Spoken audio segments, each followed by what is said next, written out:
नमस्कार दोस्तों, स्वागत है आपका हिंदी नॉलेज शो में। तो दोस्तों, ये बात आप सभी लोग जानते हैं कि हाल ही में भारतीय अर्थव्यवस्था ने एक बड़ा कीर्तिमान रचा है।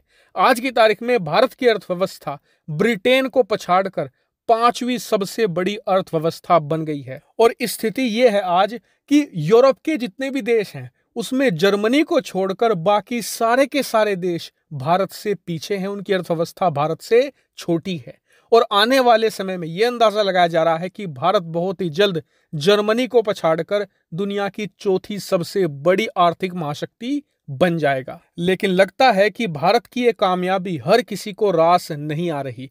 किसी ना किसी को तो आग लगी है, क्योंकि धुआं बहुत जोर से उठ रहा है। दरअसल हुआ कुछ ऐसा है कि कल दुनिया के कुछ देशों ने मिलकर दो बड़े फैसले लिए हैं और ये दो बड़े फैसले सीधे सीधे भारत की अर्थव्यवस्था को चोट पहुंचाने वाले हैं। और मैं आपको ये दोनों फैसले बताने जा रहा हूं। फिर आप मुझे अंत में कमेंट करके ये बात जरूर बताइएगा कि क्या ये दोनों फैसले साजिश के तहत लिए गए हैं भारत के खिलाफ, या फिर ये एक सिर्फ इत्तेफाक है। कमेंट करके जरूर बताइएगा। तो चलिए वीडियो को शुरू करते हैं और जानते हैं इन दोनों फैसलों को। तो सबसे पहला फैसला लिया है G7 देशों ने। दरअसल G7 देशों ने ये कहा है कि अब हम रूस के तेल पर एक प्राइस टैग लगा रहे हैं। मतलब रूस के तेल पर एक कीमत लिमिट लगा दी जाएगी। इसका मतलब मैं आपको उदाहरण देकर बताता हूं।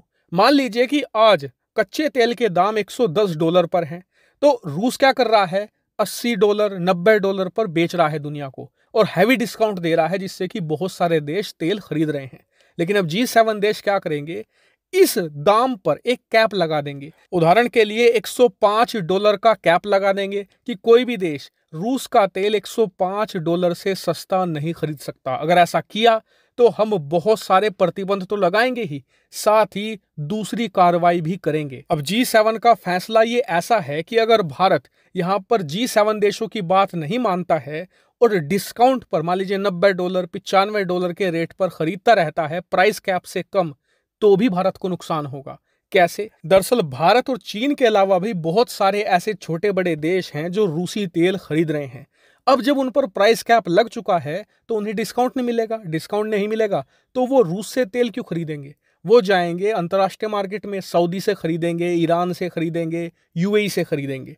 इससे होगा ये कि कच्चे तेल की डिमांड बहुत ज्यादा बढ़ जाएगी, क्योंकि रूस के ग्राहक अचानक से अंतर्राष्ट्रीय मार्केट में आ जाएंगे और जब ग्राहक ज्यादा होंगे, तेल कम होंगे, तो तेल की कीमतें बढ़ने लगेंगी। और आपको बता दूं कि भारत आज की तारीख में अपनी जरूरत का 20 से लेकर 25% तेल ही रूस से खरीदता है।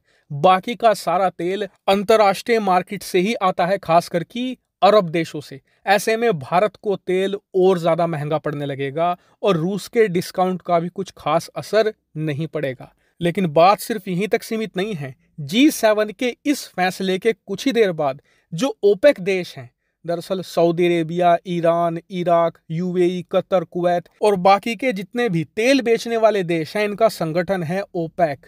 और इस ओपेक संगठन के तहत ये तेल की कीमतें बढ़ाते घटाते हैं। कैसे?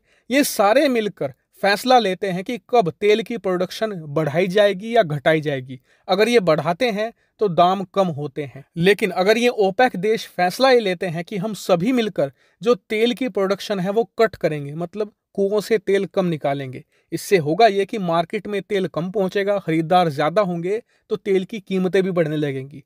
अब इन ओपेक देशों ने यही किया है। इन्होंने ऐलान किया है कि ये तेल की प्रोडक्शन कट करने जा रहे हैं। यानी कि एक तो G7 का फैसला प्राइस कैप वाला और दूसरा ओपेक का प्रोडक्शन कट वाला फैसला।